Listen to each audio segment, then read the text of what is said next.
Hello beautiful soul! Welcome back to my channel. This is my channel for Japan, Kabayan Sagittarius. This reading is for you. Tingnan natin ang iyong June 8 to 14. Maraming salamat muna sa mga subscriber, new subscriber, cross-watcher, at sa mga bagong pasok dyan. Welcome na welcome kayo sa bahay ni Ate Aing May. Salamat po sa nakataba ng puso niyong mga comments at sa mga nagpa-personal reading. Marami pong salamat. Kung gusto nyo na energy nyo lang talaga, ang gusto nyo makuha natin, all the details para sa personal reading ay nasa ibaba ng video na ito. This is a general reading, kunin mo lang ang sayo at itapon ang hindi naman sayo. Maaring ito isa vice versa, energy mo, energy ng person mo, energy ng malapit sa puso mo, nangyayari, or mangyayari pa lang. Use your own intuition, lawakan natin ang ating isipan, energy reading tayo, ano man ang gender mo, ano man ang edad mo. If this is your energy, it's good. Maaring sa iba is nangyari na to, sa iba is mangyari sa mga susunod na araw o linggo man yan. Okay, meron tayong Leo, Libra, Virgo, Aries. Okay, sa nakatok sa'yo dito is may mga isang situation na positivity. Kumbaga may mga positive outcome situation, ano? May mga something happiness, then ako nakikita, anak, ano ba yan? May mga happiness situation na magaganap o mangyayari sa buhay mo. Na nandito rin yung sitwasyon na may mga success and victory, kumbaga, ganun din yun, happiness. And magkakaroon ng iba sa inyo siguro is enlightenment.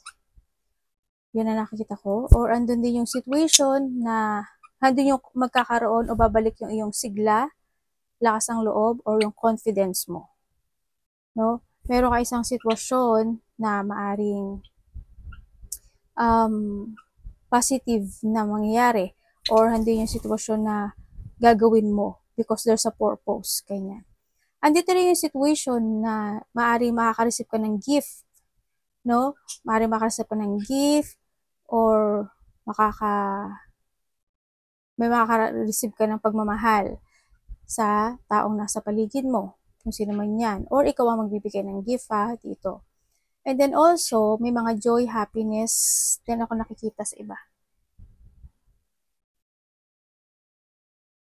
Mayroong, hindi ko alam kung ikaw or vice versa. May pambobola, ako nakikita. Ganun, sa nakita ko, kala ko mayroon na sa balikat ko. May pambobola ako nakita. Halimbawa, ay, kamusta ka na? Ganyan, gumaganda ka, pumupogi ka.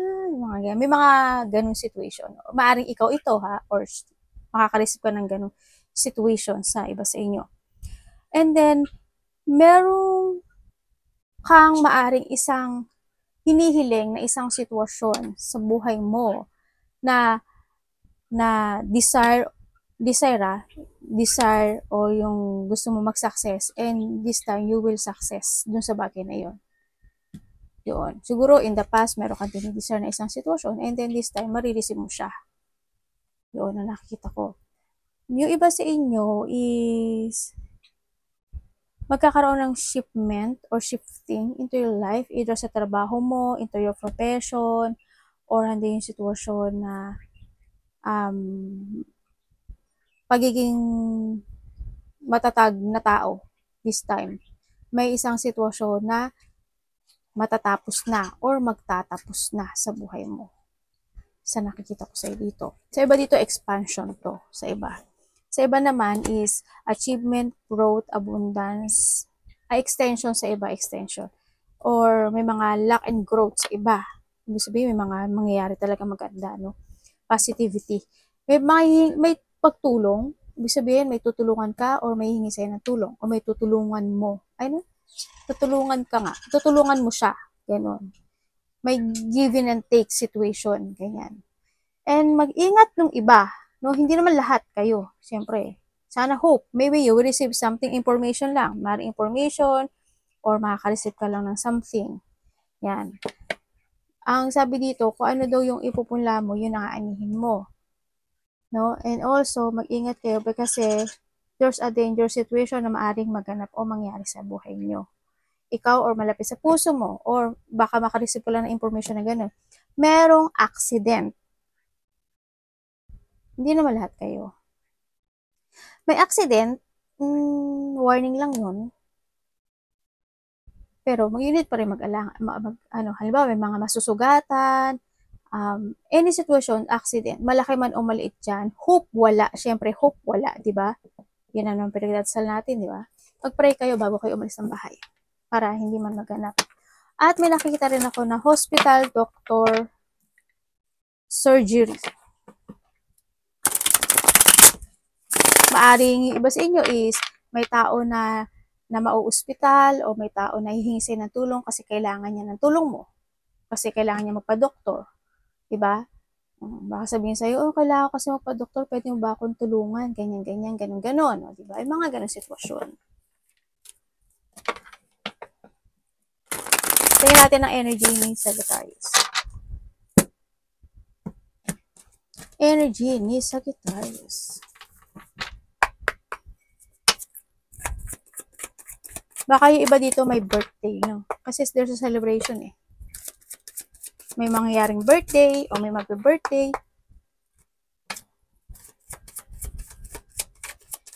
Energy ni Sagittarius. Ano po to?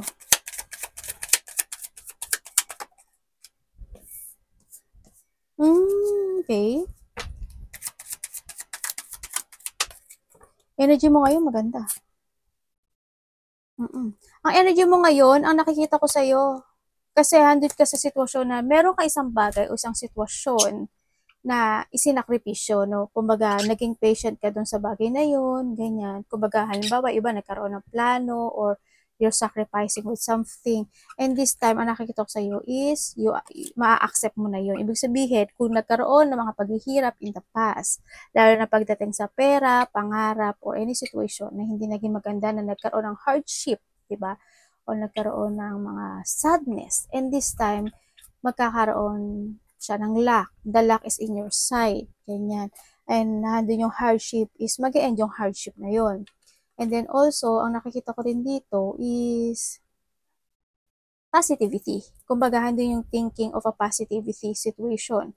Kumbaga, may mga sitwasyon na ililive behind mo na, or you leaving behind, or mas more ka ngayon magiging wiser. Kasi pagdating din sa finances mo, ang nakita ko to, it will improve. No? Into your emotion, it will improve. Sa nakita ko dito. Kumbaga, may mga sinakripisyo ka na magiging positive ni ako ka. Ano ba ito? May pupo pa. Yun. Iba dito is, makakaramdam kayo ng pagod. Or maaari naman, yung iba is, you have a travel. Ganyan. Maaari may mga travel kayo for this month, no? 6 days, 6 weeks, 6 months, or by June. Sa iba sa inyo, sa nakita ko dito. Or by 5, yung iba, no? Yun. Good naman siya, oh, kasi positive yung outcome na nangyayari sa iyo. Kumbaga, sa iba sa inyo is magkakaroon ng recovery. Yan, may mga recovery situation. Kung saan man yan, self-recovery sa sarili mo, sa pera mo, sa trabaho mo. May ma-accept ka rin. May mga ma-accept ka na magandang sitwasyon o lucky situation. Anong parating kay Sagittarius?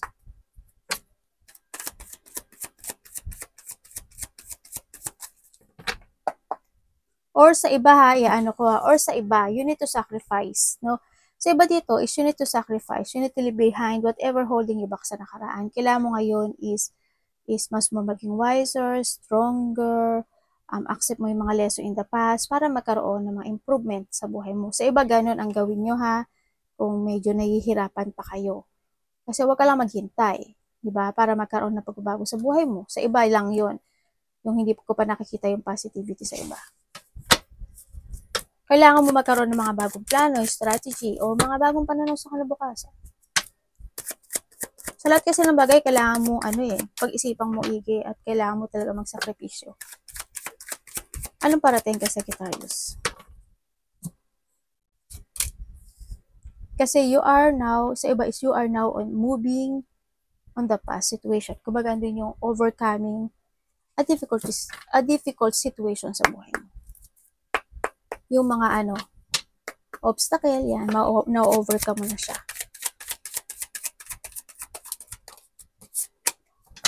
Okay. Ang parating sa iyo,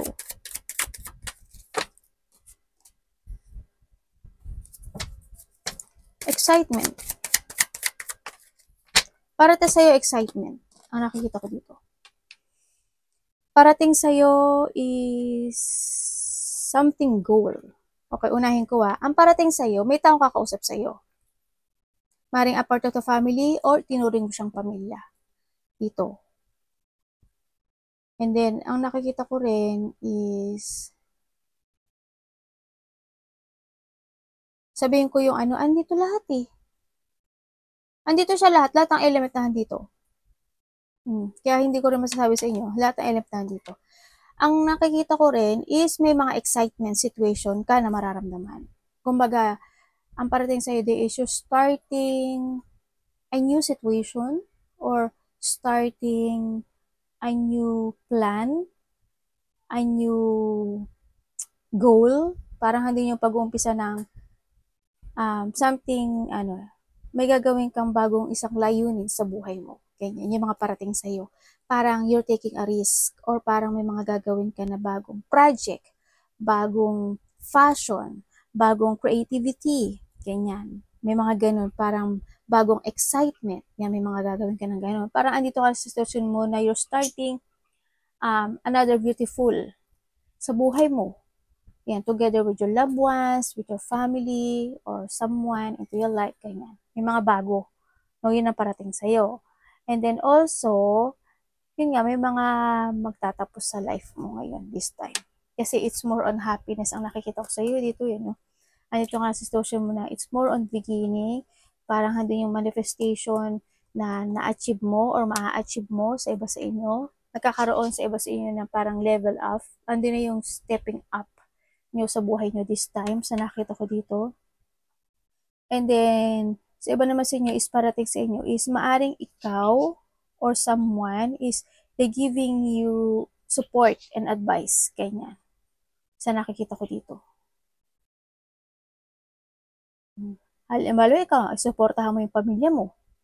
O kaya may mag-a-advise ka sa kanya or maaari makaka-receive ka lang ng advice. Tapos susuportahan ka. Dochi ka doon sa bagay na yon, no? Ang nakikita ko rin may magte-text sa'yo. Text, communication, text with someone na malapit sa'yo. Yun ang nakikita ko. Sa iba sa inyo, andito lang sa social na mag-upisa na uli kayong mag-ipon ng pera, mag-alkansya, ganyan. Para magkakaroon uli sa'yo ng solid beginning na parang isi-setting mo yung goal mo this time. Sa iba sa inyo. Pero more on success to, Success, recovery, abundance, enlightenment. Ganyan. Tingnan natin ang dapat iwasan ni Sagittarius. Yung iba dito mag-save daw kayo ng money. Kumbaga, you will see the fact before kang magdesisyon kung paano mo gagastusin yung pera mo. Kailangan, kung gagastos ka ng pera, palaging nasa tama. Kumbaga, hindi yung dahil lang sa gusto mo, dahil lang, yung talagang the best na kailangan siya. Ganun dapat. Anong dapat iwasan ng Sagittarius?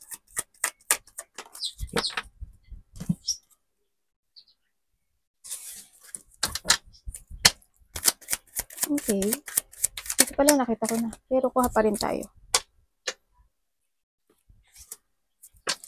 Okay, iwasan mo daw is hindi ka mag-trust sa intuition mo. Iwasan mo na hindi ka mag-aksyon when it comes to your money, trabaho, stability. No, iwasan mo na ma-out of balance ka when it comes sa sarili mo. No? Kumbaga, iwasan mo yung sitwasyon na mag-action lang because of the excitement. Halimbawa, meron kang pera, gusto mong bumili ng relo or bag, ganyan. Excited ka kasi gusto mo talaga yun. Diba?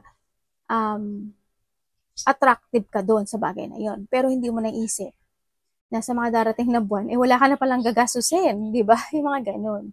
Kailangan pag-isipan mo talaga siyang maigi, no? Iwasan mo din na, Yung pagiging, okay lang yung maging sakim in a good way. Ganyan, no? Okay lang yun. Maging sakim ka in a good way. Kung magiging sakim ka rin lang, is more to think to the future dapat. Diba? Okay lang yun. Iwasan mo din yung mapanghinaan ka ng loob or mawik ka. Kumbaga sa tukso, 'di ba? Halimbawa, ay natukso ka, gadon. Naging weak ka doon, 'di ba? Siyempre matutukso ka doon, bibili mo na 'yon, gagawin mo na 'yon, na-action mo na 'yon, ganyan. No, iwasan mo maging weak ka sa mga bagay o sa mga sitwasyon mo sa buhay mo. Kahit love life man 'yan, trabaho, pagkakagastusan man 'yan. Yun, iwasan mo ha. Yun. And then syempre, sinasabi rin dito is kung wala kang trabaho, mag-action ka. Ganun. Sa nakikita ko dito. You need to improve yourself. Iwasan mo na hindi mo ma-improve yung sarili mo, hindi ka mag-action, ganyan. Iwasan mo lang na iwasan mo yung umasa sa isang tao o sa isang sitwasyon na sasandal ka lang doon sa bagay na yon. Halimbawa lang may asawa ka. Tapos umaasa ka na may provide niya lahat ng gusto mo. Example lang yon. Huwag ka dun umasa. Kailangan umasa ka rin sa sarili mo. Kailangan meron ka rin. Halimbawa, sa trabaho mo, diba? Hindi ka naman regular sa trabaho mo. Konti lang din naman, or maaring regular ka, pero konti lang yung sinasahod mo. Kailangan, wag ka lang umasa doon sa point na yon.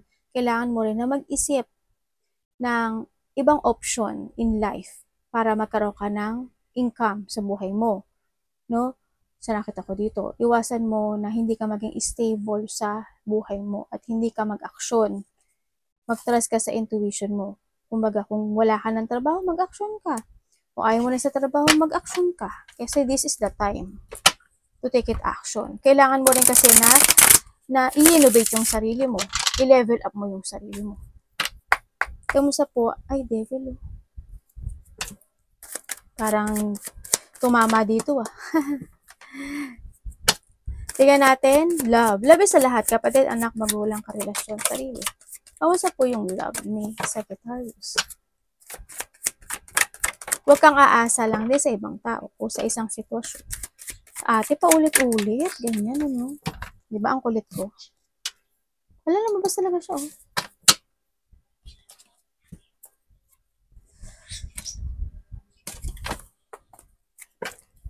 Love. Love, can't you see I'm alone? So, can't you see? Diba? Tama naman yung kanta ko. Ang galing ng ano ah. Baka favorite niyo yung kanta na yun. Yun yung pumasok sa utak ko eh. When it comes to a love, ay, lungkot. Sorry ah. When it comes to love, ang lungkot ano, ang lungkot ng buhay. Kasi parang andito ka sa sitwasyon na may nagtapos. Parang andun ka sa sitwasyon, kung nakahiwalay kayo, parang iniwan ka sa ere, no?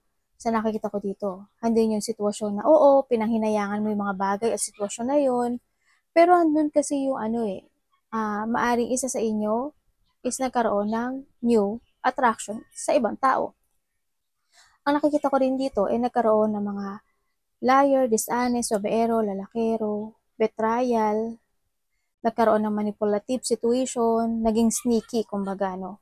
As in, there's a hardship situation in this relationship na napagsisihan mo o pinagsisihan mo o maaring pinanghinayangan mo siya, nagkaroon ng pagpapabaya din at nagkaroon pag-isolation. Talagang there's an ending situation na nangyari sa buhay mo. Nagkaroon ng separation, no? Sa nakita ko. And now, maaring ngayon, hindi mga bagay, isa sa inyo is not accepting pa rin itong sitwasyon na to. Kasi parang, niloko mo ako, ganyan. Diba? Kumbaga, doon yung lungkot na panghihinayang, no? There's something lost, kumbaga. Loneliness and sadness. Sa iba sa inyo, kung kukonek siya sa'yo,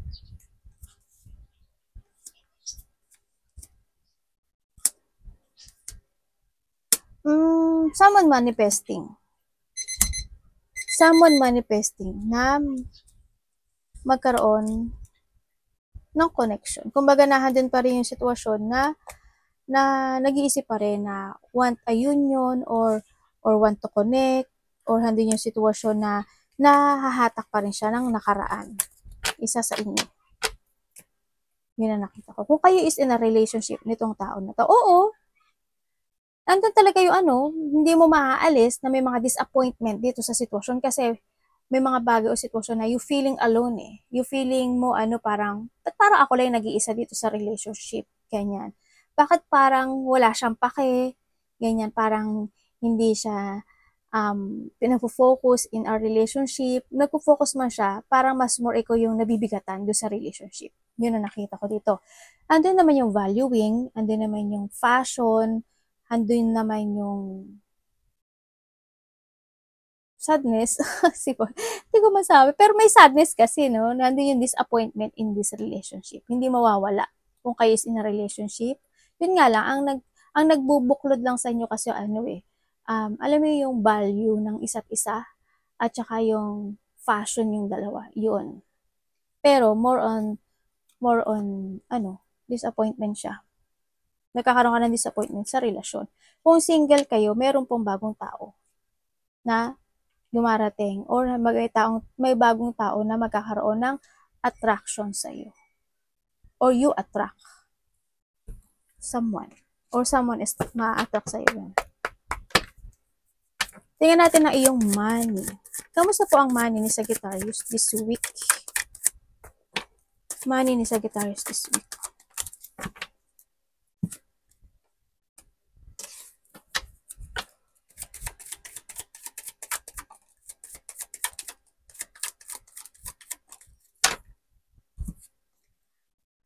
Ang money mo this week, ang nakikita ko, you try to make it balance yung money mo sa nakikita ko dito, pero meron ka daw isang didesisyonan na isang sitwasyon na pagkakagastusan mo. Yun. Siguro, alam naman natin na araw-araw tayong gumagastos, pero this time, siguro may mga celebration, may mga bibigyan ka ng pera, susuportahan, ganyan, merong mapagkakasunduan na isang bagay, isang sitwasyon na ganito gawin natin, ganyan gawin natin. May paglabas totally ng pera dito.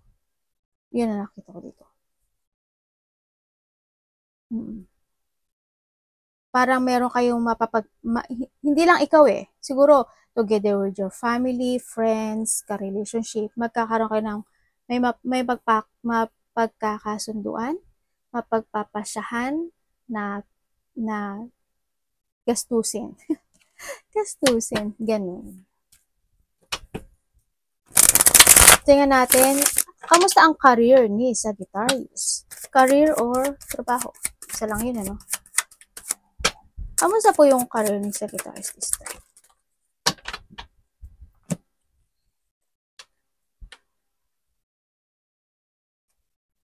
Ayo, meron kang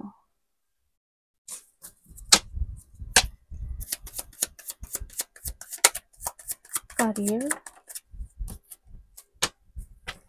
When it comes to your career,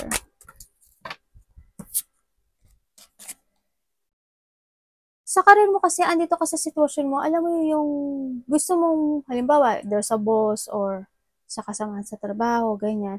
Parang you want to confess at gusto mong magsalita dahil dun sa career mo o sa trabaho mo, dahil nahihirapan ka, ganyan, nasasaktan ka, nai-stress ka, kumbaga yung mga disappointment, siguro because of the rules o yung mga sinasabi ng company o ng trabaho mo o na mga kasamahan mo man yan, no? Andun yung sitwasyon na gusto mo magsalita man, pero kailangan mo magsakripisyo. Kailangan mo lang tanggapin na kailangan ko ng trabaho. Ganyan. Kailangan ko itong career na to. Kumbaga, kahit ayaw mo, I love my job. I love my work. I love this career.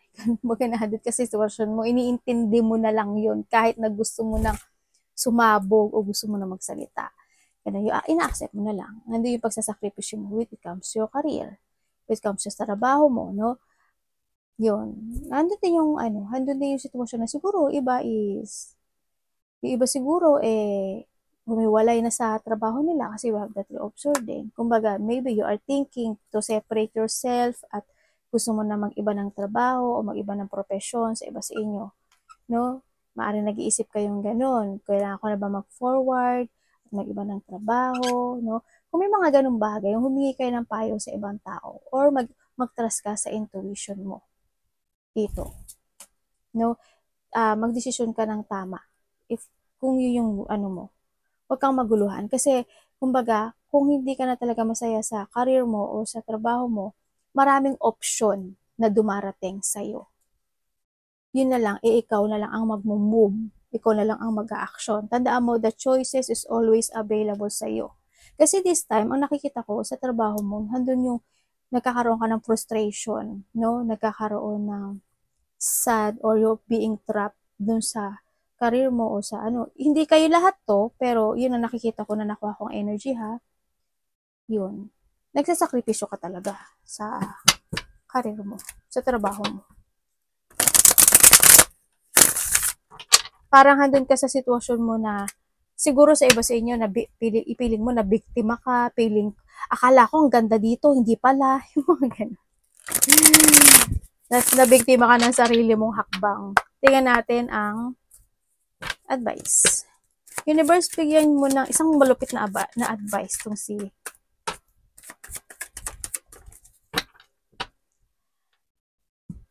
hindi pa rin lumabas. Alam ba, tinago ko yan sa gitna. Lumabas siya, oh.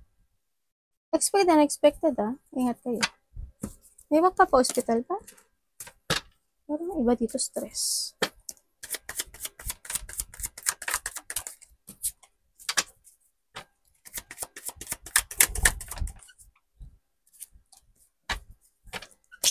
When it comes to your advice. Okay. You need to follow your heart. Sinasabi ito, follow your idea, follow your heart, follow mo yung ano yung gusto mo sa buhay mo. You need to create more to yourself in a new you. Kailangan mo balansehin ang lahat sa buhay mo. Pera man yan, relationship man yan, creativity man yan, o yung feelings mo, o yung emotions mo. Kailangan ngayon is maging wiser and stronger ka. Kailangan magkaroon ka ng mga acceptance na kung ano yung mga maganap o mangyari sa buhay mo, ma-accept mo yun and gawin mo yung lesson sa buhay mo, no? Sa nakita ko dito. And syempre, ang sinasabi rin dito na kung may mga bagay o sitwasyon na kailangan mo na alisan, i-let go, abandonahin, i-change, gawin mo. Yun ang nakikita ko dito. Ay, may nakikita akong ano. Hindi lahat, ito lang yung nakita ko meron, parang magkakaroon ng ano. Hindi ko alam kung sa tubig siya. O, sa tingin ko tubig to eh. Parang there's something happen na unexpected, na maaring may mga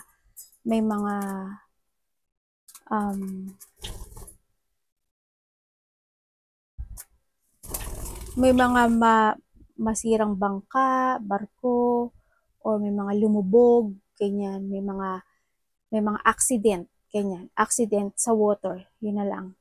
May accident ako nakikita sa water. Pero araw-araw na nangyayari yun eh. Pero ito, hindi ko alam mo eh, pero unexpected daw ito nakita. Pero hindi kayo to, nakita ko lang. Inano ko lang yung reading. Elaborate. Yon ang sabi dito, no? Expect the unexpected. Meron akong ano sa ulo. May magte-text daw sa'yo. No, hindi siya ko. May magte-text daw sa'yo. Tao na nasa distansya, maaaring nasa malayong lugar, sa ibang bansa. Nagaano ko ng ulo ko. Ganyan. Makaka-receive ka ng text message na sa isang basta in a distance na tao. Yan. May union din ako nakikita. Maaaring may makikita-kita, no? Or magkakaroon, or may tao na mag-o-offer sa'yo ng something. There's an offering. Or may taong magsosorry sa iba. Sa iba dito may taong magsosorry or mag-apology. Someone want to connect or may tao na gusto ng open communication sa'yo. Meron ditong taong want to connect. Ganyan. O handito rin yung commitment. Sa iba dito, bagong commitment to. Sa iba dito, new love. Ito. Sa iba naman, past relationship to. Ibig sabihin, may bago at luma, ganun. If ever na may bago at luma ako nakikita eh. Kung kayo isiwalay na ha. Yun. Yun ang sabi dito and advice, sinabi ko na naman. Arigato, namaste, God bless.